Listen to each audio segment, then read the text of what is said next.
see all your shining young faces on this auspicious day. I am Dr. Volumnia Gall, your humble head game maker in charge of the War Department and all its affiliated concerns. I am honored to introduce to you the creator of the Hunger Games themselves, Dean Casca Highbottom. I have summoned you all here today for the 10th annual reaping ceremony, in which we choose 2 children from each district, throw into the capital arena to fight to the death in the Hunger Games. I am here to tell you that there has been a change this year. One final assignment to prove your worth. It's a story that takes place 64 years before the first installment of the movies and focuses on young Snow. Look at you.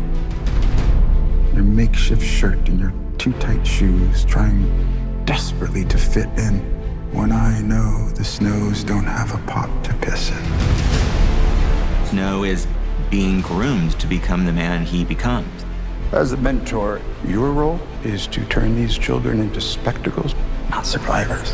Persuade them to perform for the camera. Lucy Gray, the one who Snow becomes the mentor for and also falls in love with, there's a very naturalistic quality to her, but she's a charmer. She's a musician. She's a performer. She's kind of the anti-Katniss. She's part of the Covey, this kind of roving band of musicians. Snow's never met anybody like her. That romance between them makes Snow question everything he was raised to believe. I think there's a natural goodness born into us all.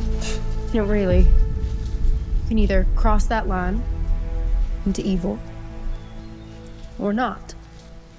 And it's our life's work to stay on the right side of that line. Part of the love story starts to fall apart, and that is part of the creation of who he becomes. It's the things we love most that destroy us. Most everybody that I work with is coming back. Trish Somerville is doing the costumes for this movie. Joe Willems, who shot Catching Fire, the Mockingjays.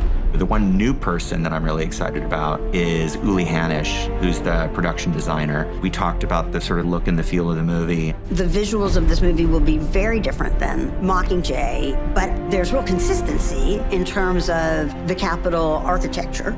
We get to sort of reinvent the world of Panem, to sort of deconstruct what the games are that we're sort of used to and go back in time. It wasn't until I read it that I saw how much music was actually in here. And we met with Dave Cobb. He's a fantastic songwriter and producer. It's going to be fun to take all this history of British Isles music and Southern music and mash it all together in this dystopian way in this future. James Newton Howard. It's my 4th Hunger Games film with him. The musical opportunity is great.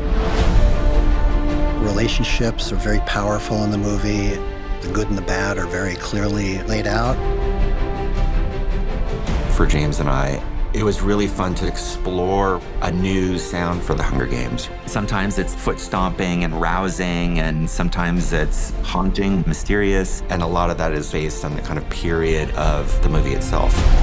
But there's going to be some familiar elements as well. Hanging Tree is back in a completely different iteration and treatment. Here, we get to see Lucy Gray coming up with it for the first time.